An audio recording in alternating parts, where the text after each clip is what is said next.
तो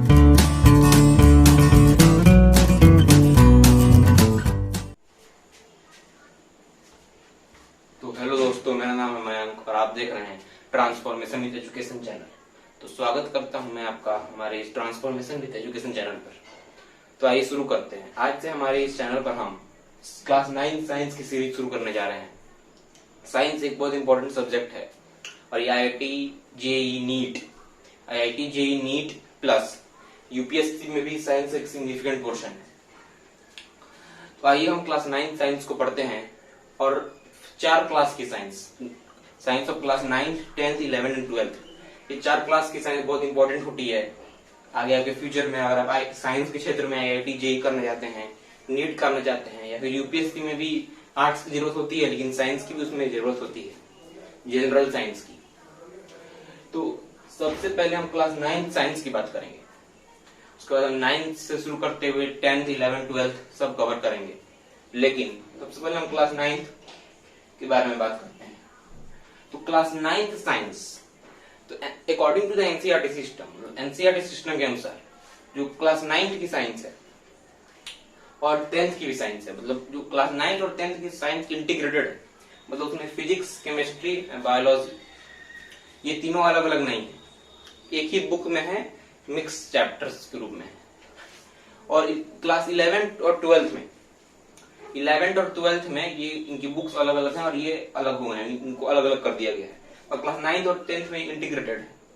लेकिन class 9th और 10th से ही आपको अपने स्कूल्स में या फिर कोचिंग इंस्टीट्यूशंस में ये बता दिया जाता है कि कौन से चैप्टर केमिस्ट्री में और कौन से चैप्टर फिजिक्स में आते हैं। तो जो फिजिक्स के जो चैप्टर्स हैं और जो केमिस्ट्री के चैप्टर्स हैं, ये आपको 11th, 12th सब में पढ़ने हैं। फिजिक्स के चैप्टर्स जो 9th की साइंस थी वो 11th साइंस से मैचअप करती है, उसके चैप्टर्स पढ़ने हैं। बायोलॉजी और मैथ्स में किसी एक को स्टूडेंट्स चुनते हैं, जिनको जेई करनी है वो मैथ्स लेते हैं, जिनको नीट करना है वो बायोलॉजी लेते हैं। लेकिन हम इस बेस को नहीं पढ़ेंगे कि इसको क्या करना है। हम क्लास 9 के हर एक चैप्टर को डिटेल में कवर करेंगे। We will cover every chapter and every aspects of every chapter in detail in this series. तो हम ये कवर करेंगे, चाहे वो फिजिक्स का चैप्टर हो, केमिस्ट्री का चैप्टर हो, बायोलॉजी का चैप्टर हो। तो क्लास 9 की एनसीईआरटी बुक के अनुसार जो चैप्टर 1 है उसका नाम है मैटर इन आवर सराउंडिंग्स। अब जो मैटर इन आवर सराउंडिंग्स है वो केमिस्ट्री के सेक्शन में आता है ये चैप्टर। तो हम जो शुरुआती 4 चैप्टर्स हैं, जो फर्स्ट 4 चैप्टर्स हैं वो केमिस्ट्री में आते हैं। फर्स्ट 2 चैप्टर मैटर के बारे में है और next 2 chapter atom and molecules के बारे में। तो इन चारों को डिटेल में पढ़ेंगे और उसके बाद फिजिक्स के चैप्टर्स, बायोलॉजी के चैप्टर्स भी, हर एक चैप्टर को हम chapter to chapter wise cover करेंगे, regardless of which person they are. तो किसी भी पोर्सन का हो, चाहे वो फिजिक्स के हो, केमिस्ट्री के हो, बायोलॉजी के हो, उससे मतलब नहीं है, हम हर एक को डिटेल में। आइए शुरू करते हैं हम इसे। और शुरू करने से पहले, इससे पहले भी हमारे चैनल मैंने एक इंटरनेशनल रिलेशन का वीडियो डाला है, तो अगर आप वो वीडियो नहीं देखा है तो एक बार जरूर देखें, क्योंकि उसको देखने से आपको इंटरनेशनल रिलेशन के बारे में समझ में आएगा। और उसका नेक्स्ट वीडियो, उस सीरीज की नेक्स्ट वीडियो मैं जल्द अपलोड करूंगा। तो आइए हम शुरू करते हैं इसे। सबसे पहले इस चैप्टर का नाम है chapter 1 matter in our surroundings. तो मैटर क्या है? इस चैप्टर के टाइटल को देख के आपको मन में सवाल उठेगा कि मैटर क्या है, व्हाट इज मैटर।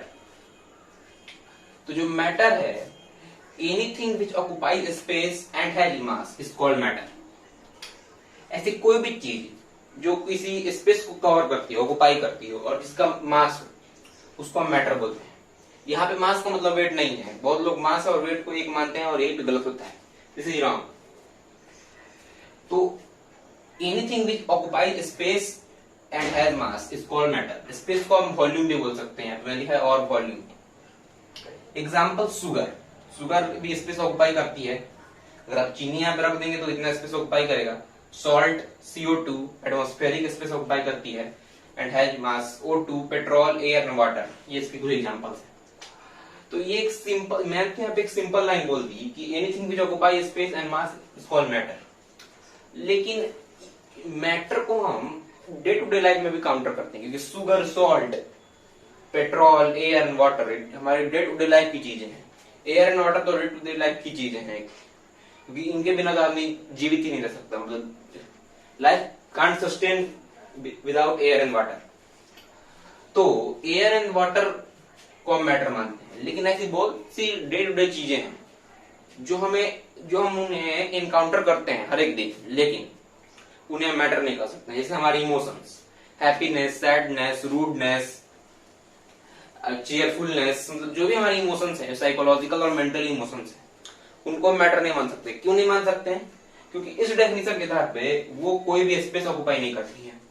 अब आप ऐसे तो कह नहीं सकते कि मैंने यहाँ पे हैप्पीनेस रखा है, इतना स्पेस ऑक्युपाई करती है, फिर कोई मास नहीं है।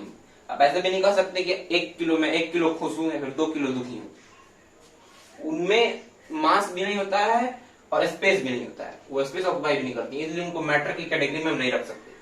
अब बहुत से लोग कहेंगे क्या, साइंस प्रूवन फैक्ट है कि साइंस में इमोशंस और मेंटल जो इमोशंस उठते हैं और जो मेंटल स्थिति हो जाए आदमी की, उसकी कोई जगह नहीं होती। इसलिए anything which occupies space and has mass is called matter. इसी डेफिनेशन के आधार पर हम किसी को क्लासिफाई करेंगे। हम अपना ब्रेन इसमें नहीं यूज करना है कि ये भी डे टू डे लाइफ में है तो ये भी मैटर होगा, ये हो। क्योंकि साइंस कोई भी मेंटल चीजों को नहीं मानता है, जो प्रूवन फैक्ट्स हैं उनको एक्सपेरिमेंटेशन के आधार पर मानता है। क्योंकि अगर ऐसा होने लगे फिर जो जितने भी मिथ्स, अंधविश्वास की बातें हैं, वो मेंटली लोगों की जन्म लेती है, सबको साइंस मानने लगेगा, तो फिर साइंस का कोई सिग्निफिकेंट वैल्यू नहीं रह जाएगी। तो हम शुरू करते हैं इसको। तो हम 2 मिनट में इसको शुरू करेंगे, तब तक मैं कुछ इंट्रोडक्शन आपको बता दूं। Wait a minute.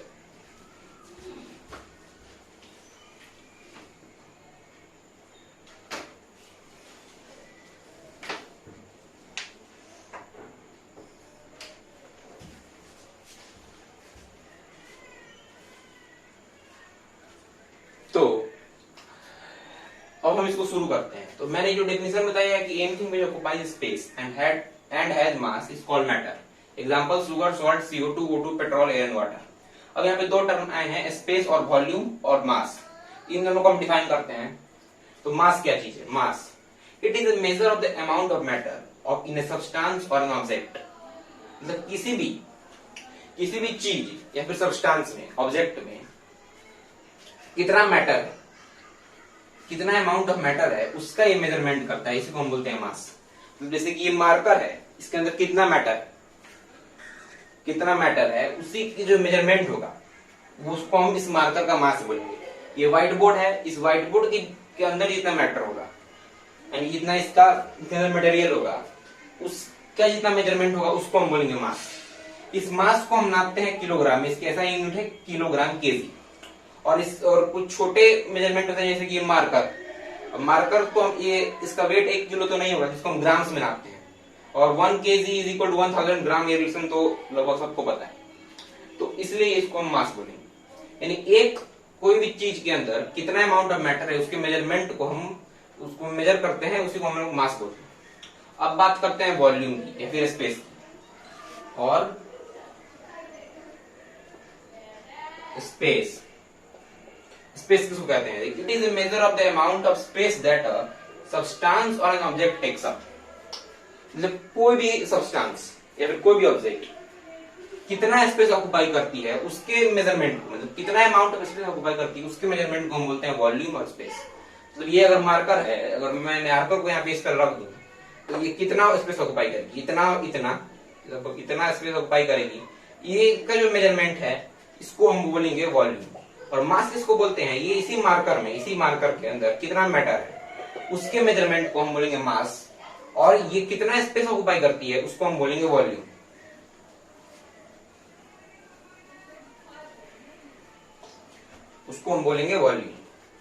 तो ये है मास और वॉल्यूम का कॉन्सेप्ट।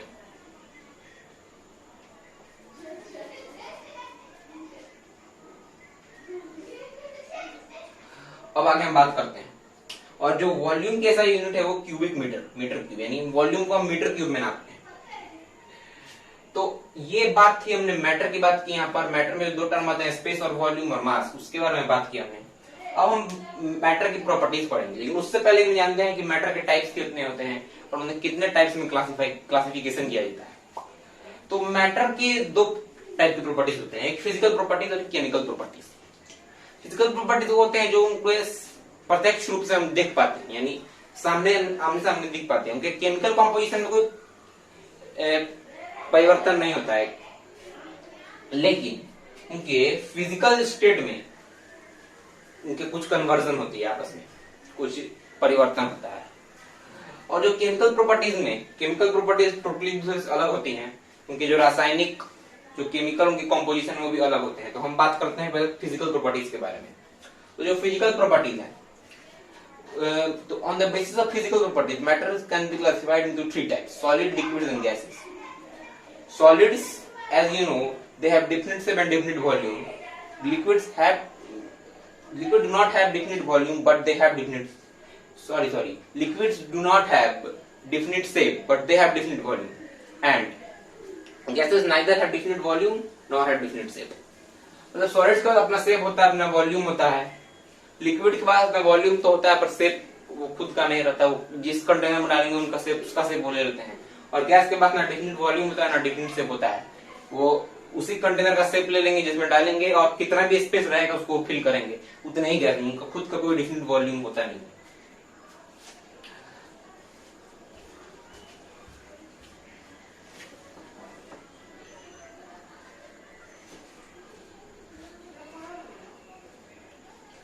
तो ये हमने बात की।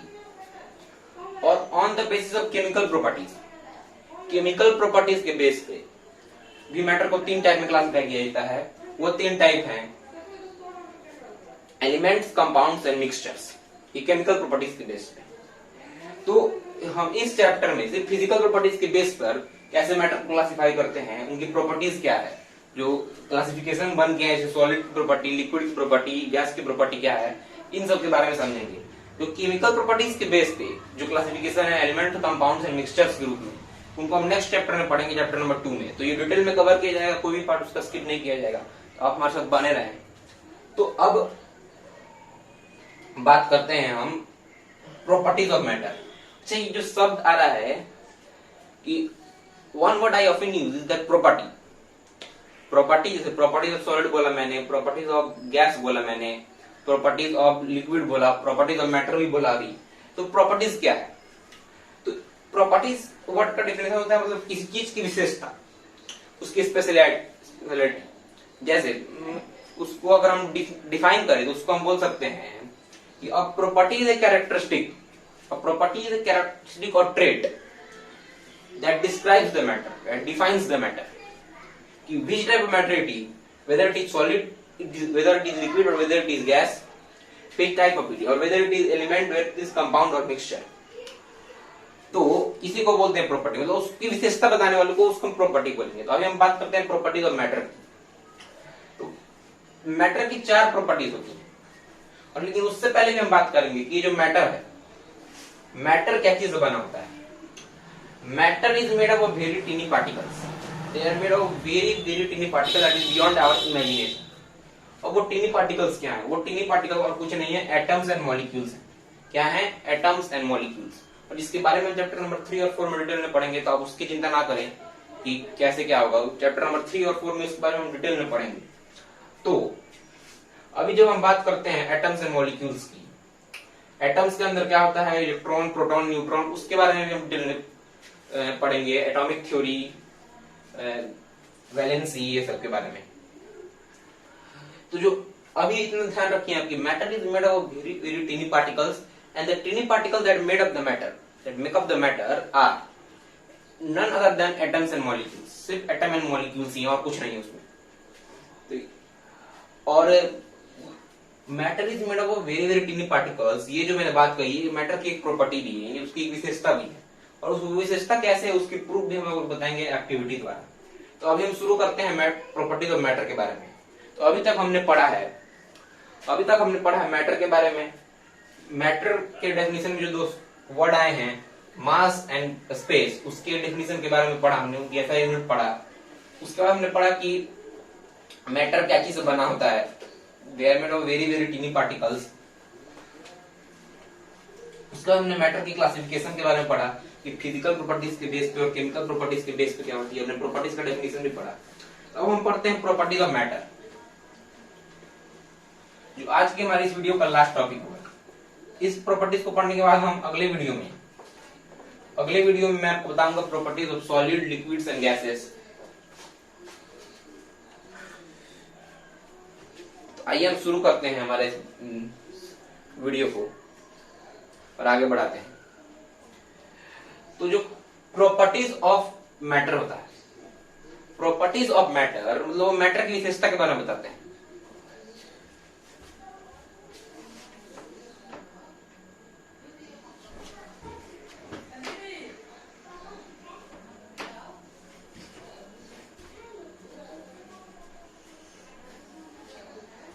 तो मैटर की विशेषता के बारे में बताते हैं। अब तो उसमें 4 टाइप्स ऑफ प्रॉपर्टी होते हैं। सबसे पहला प्रॉपर्टी होता है कि the matter is made of very very टिनी particles. जो फर्स्ट प्रॉपर्टी होती है कि the matter is made of very very टिनी particles. आइए हम उसको देखते हैं।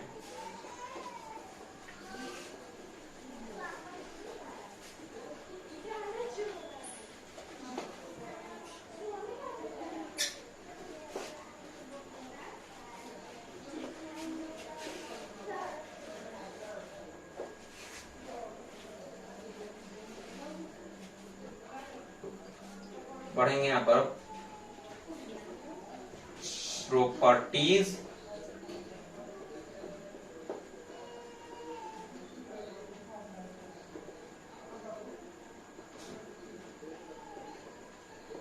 Of matter. First property,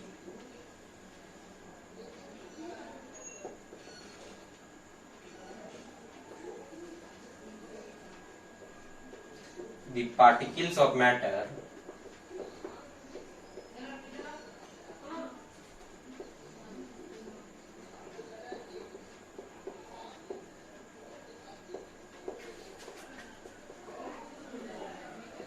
very very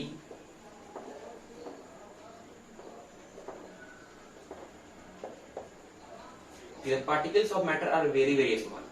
जब मैं ये बोलता हूं कि the particles of matter are very very small, तो इसका कुछ प्रूफ भी होना चाहिए। और जैसे कि मैंने पहले ही कहा कि science is all about experimentation.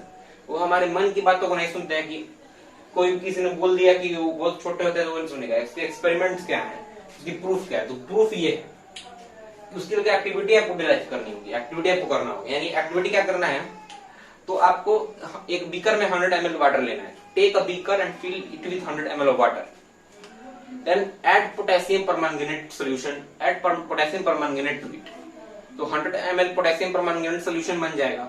अब उस पोटेशियम परमैंगनेट सॉल्यूशन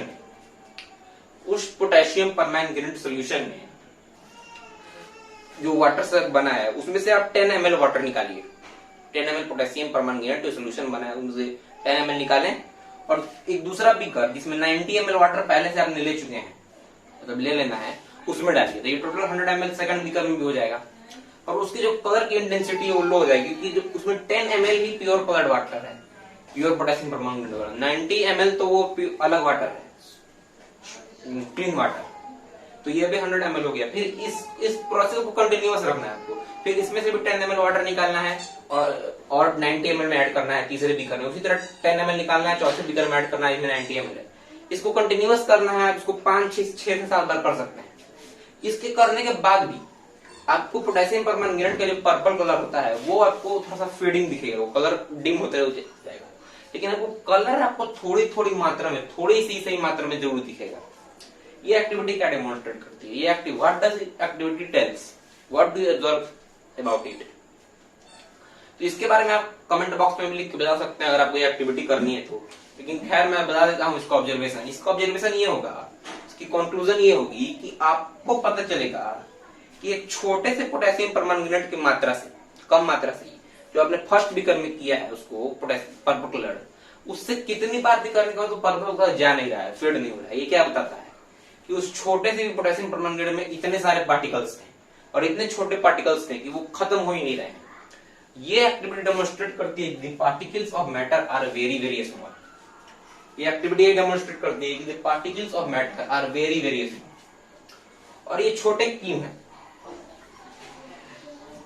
छोटे इसलिए क्योंकि कोई भी मैटर होता है, अगर जो पोटेशियम परमैंगनेट सॉल्यूशन, और पोटेशियम परमैंगनेट सॉल्यूशन में आप उसको 50 से 60 बार भी करें कोई फर्क नहीं पड़ेगा। कोई फर्क नहीं पड़ेगा, उसमें थोड़ी मात्रा में पोटेशियम परमांगनेट का कलर पर्पल कलर जरूर रहेगा। इस एक्टिविटी को आप डिटॉल के साथ भी दोहरा सकते हैं, मतलब 2 ml डिटॉल डाल दे वाटर में और उसको भी ऐसे डाइल्यूट करें। उसके बाद भी आपको डिटॉल का जो स्मेल है वो आप 10 से 12 बार करने के बाद भी वो जरूर दिखेगा। ये बताता है कि जो डिटॉल के अंदर वो जो पार्टिकल्स हैं और वाटर के पार्टिकल्स वो इतने छोटे हैं कि वो भी खत्म नहीं हो रहे और इतनी ज्यादा मात्रा में।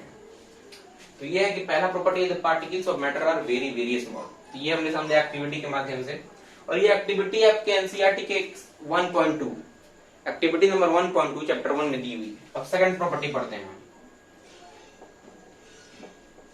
जो हमारी सेकंड प्रॉपर्टी है वो है कि the particles of matter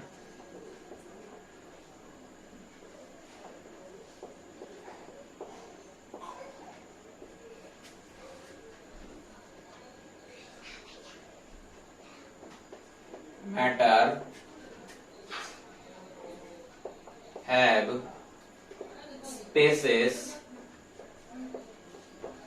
between them, कि मैटर के पार्टिकल्स होते हैं उनके बीच में स्पेसेस होते हैं। अब ये कैसे इसको डेमोन्स्ट्रेट करेंगे, तो इसके लिए तो इससे भी सिंपल एक्टिविटी है। आपको एक बीकर में पानी लेना है, उसमें या तो चीनी या फिर नमक डालना है, add sugar and salt to it and stir it for 10 minutes. जब आप उसको स्टिर करेंगे तो जब सबसे पहले आपने इस बीकर में वाटर लिया, तो आप उसके वॉल्यूम को मार्क कर लें यहाँ पर कि कितना वॉल्यूम लिया था। उसके बाद आप इसमें शुगर डालें या फिर सॉल्ट डालें, और डालने के बाद 10 मिनट चलाने के बाद तब आप चेक करें इसके volume. You will observe that कि after adding sugar and salt to it its volume remains the same. Your question, आपके क्वेश्चन क्या रहना चाहिए, क्यों? अभी क्यों राइज होने चाहिए, क्यों राइज होने चाहिए, मतलब कि क्यों इसलिए राइज होने चाहिए क्योंकि आपने तो जब सिर्फ क्लीन वाटर सादा पानी था तब आपका वॉल्यूम वही था, आपने उसमें चीनी या फिर नमक डाल दिया तभी वॉल्यूम बढ़ा क्यों नहीं? किसी भी कोई चीज ऐड करेंगे तो वो बढ़ता है ना, क्यों नहीं बढ़ता? क्योंकि जो वाटर के पार्टिकल्स थे उनमें ये स्पेसेस थे। अब जो शुगर और सॉल्ट के पार्टिकल्स आए तो वो इन स्पेसेस में आके रह गए। ये स्पेसेस में आने की वजह से अब स्पेसेस के बीच में हुआ ये, अब ये जो स्पेसेस के बीच में ये आते हैं,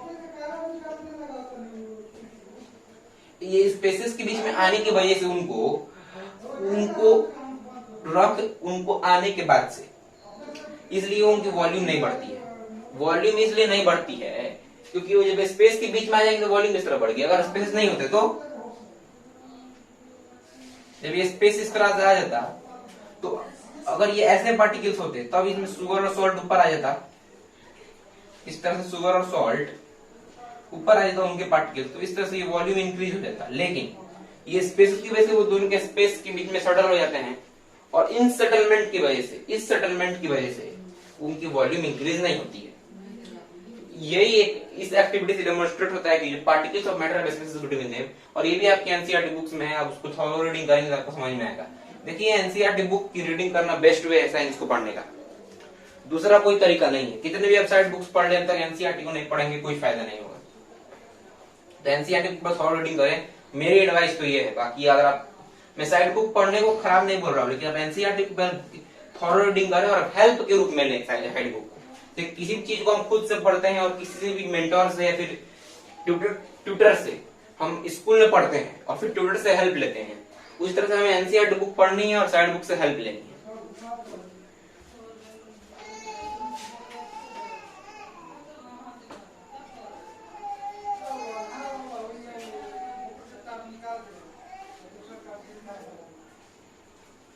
अब third property,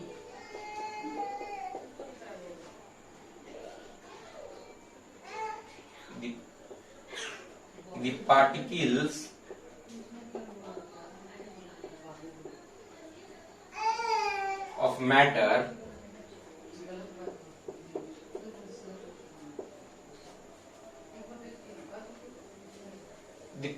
of matter have force of attraction between them. Force of attraction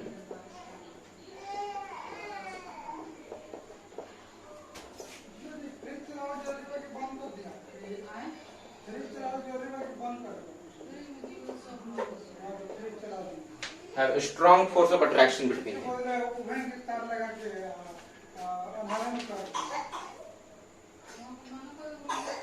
तो उनके बीच में फोर्स ऑफ अट्रैक्शन होता है, वे अट्रैक्ट करते हैं। अब क्यों, इसको हम कैसे डेमोन्स्ट्रेट करेंगे? इसकी एक्टिविटी तो और सिंपल है। आपको एक चॉक, एक क्यूब और एक आयरन नेल लेना है। अब जो हथौड़े को मारना है, हथौड़े से उसको क्यूब को और चॉक को और आयरन नेल को मारना है। उसको अब मारेंगे तो चॉक टूट जाएगा आसानी से, क्यूब को थोड़ा सा मेहनत लगेगा टूटने पर, वो भी टूट जाएगा, पर आयरन नेल आप बहुत मारेंगे तब भी नहीं टूटेगा। ये क्या एक्टिविटी दर्शाती है कि जो पार्टिकल्स ऑफ मैटर है उनके बीच में फोर्स ऑफ अट्रैक्शन है। क्योंकि अगर फोर्स ऑफ अट्रैक्शन नहीं होता तो वो चॉक, वो क्यूब और वो आयरन नेल आपस में, उनके पार्टिकल एक दूसरे से अट्रैक्ट नहीं होंगे तो आपस में इधर उधर हो जाएंगे।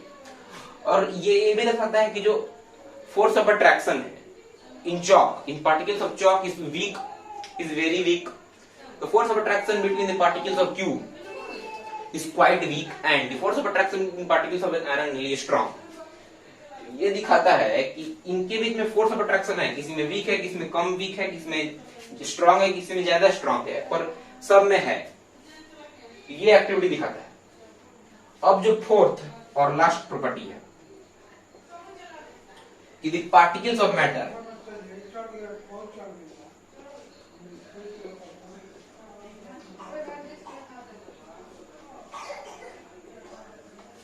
particles of matter are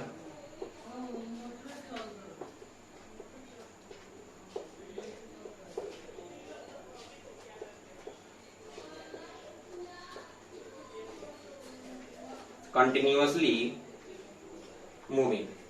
ये प्रॉपर्टी बोलती है कि जो पार्टिकल्स ऑफ मैटर हैं वो लगातार घूमते रहते हैं, continuously moving. They are not in rest position, they are continuously moving। ये एक्टिविटी दिखाती है। ये प्रॉपर्टी की जो एक्टिविटी है वो और सिंपल है। आपको एक इंसेंस स्टिक लेना है, अगरबत्ती, और उसको रूम के कॉर्नर पर जलाना है और आपको दूसरे रूम के कॉर्नर पर पहुंच जाना है। जलाने की कुछ ही देर बाद आप देखेंगे कि उस अगरबत्ती की सुगंध पूरे रूम में और आपके तक पहुंचेगी। So the smell of incense stick that is reaching even if you are sitting in the extreme corner of the room. This activity shows that the particles of matter are continuously moving.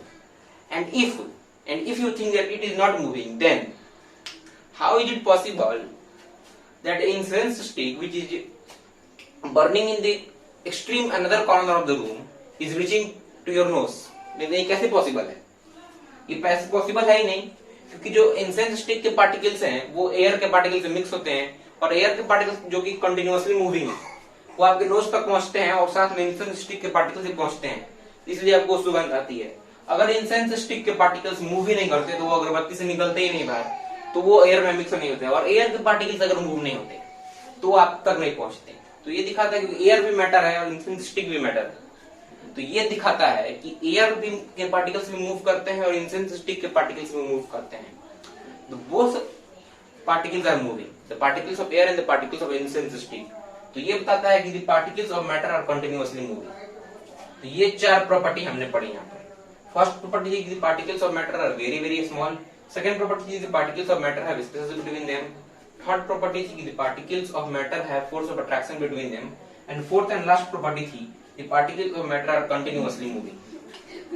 ये चार property पढ़ी और चारों की activity भी हमने पढ़ी। इसकी एक्टिविटी थी पोटेशियम परमैंगनेट वाली, जो थोड़ी टफ थी करने में। इसकी प्रॉपर्टी थोड़ी the particles of matter have spaces between them, ये इजी थी, आपको सिर्फ वाटर और शुगर या फिर सॉल्ट जो आपके घर में इजीली अवेलेबल है। टफ इन सेंस इसमें कुछ टफनेस थी। पोटेशियम परमैंगनेट आपके घर में डेली यूज में काम नहीं आता है, तो आपको उसके लिए अरेंज करना पड़ता है, उसमें कुछ टफनेस होती है। अगर आप इसको नहीं भी करना चाहते हैं तो आप डायरेक्ट थॉरो रीडिंग करके भी कर सकते हैं। ये तो बहुत आसान एक्टिविटी थी। पार्टिकल और थर्ड प्रॉपर्टी थी the particles of matter have force of attraction between them. ये भी आप इजीली कर सकते हैं अगर आपको करना है तो, नहीं तो आप थ्योरी पढ़ के ही और ये वीडियोस के मेरे वीडियो के सहायता से आप पढ़ सकते हैं कि particles of matter are continuously moving. ये भी आप इजीली कर सकते हैं। तो इन चारों प्रॉपर्टीज हमने एक एक्टिविटी पढ़ी, इसकी पोटेशियम परमैंगनेट वाली, इसकी शुगर सॉल्ट वाटर वाली, इसकी जो हैमर से चॉक को बीट करने वाली एक्टिविटी, क्यूब को बीट करने वाली, आयरन को बीट करने वाली एक्टिविटी, और last the particles of matter are continuously moving, जो इंसेंस स्टिक अगरबत्ती वाली एक्टिविटी। तो इसी तरह हर एक चीज को साइंस में एक्सपेरिमेंटेशन के थ्रू, एक्टिविटी के थ्रू समझाया गया है, और मैं भी एक्टिविटी के थ्रू ही समझाऊंगा, सिर्फ ये थ्योरी से कुछ नहीं होगा। तो आगे हम पढ़ेंगे कि properties of solids, liquids, gases पढ़ेंगे, मैटर के स्टेट कैसे चेंज होता है, मैटर पे effect of temperature, effect of pressure कैसे पड़ता है, क्या क्या और प्रोसेस होते हैं इसमें। तो ये चारों प्रॉपर्टी आपने पढ़ी, इसको आप अच्छे से पढ़ें, याद रखें। अगले वीडियो में हम प्रॉपर्टीज ऑफ सॉलिड, लिक्विड पढ़ेंगे और कोशिश करेंगे कि इसको 3 से 4 पार्ट में खत्म कर दें। इसकी फर्स्ट पार्ट था, और बाकी और सब जो बड़े बड़े चैप्टर्स भी हैं इसमें, तो उसको हम 3-4 पार्ट में भी खत्म हो सकता है, 5-6 पार्ट में खत्म हो सकता है। तो आप पार्ट की चिंता ना करें, लेकिन ये वीडियो हम अच्छे से प्रोवाइड कराएंगे आपको, और सारे चैप्टर के हर एक टॉपिक्स, हर एक एस्पेक्ट्स इस सीरीज में कवर किए जाएंगे, कुछ भी छूटा नहीं रहेगा, एकदम डिटेल में कवर किया जाएगा, कोई जल्दी नहीं। तो ठीक है, हम आपसे विदा लेते हैं। Thanks for watching.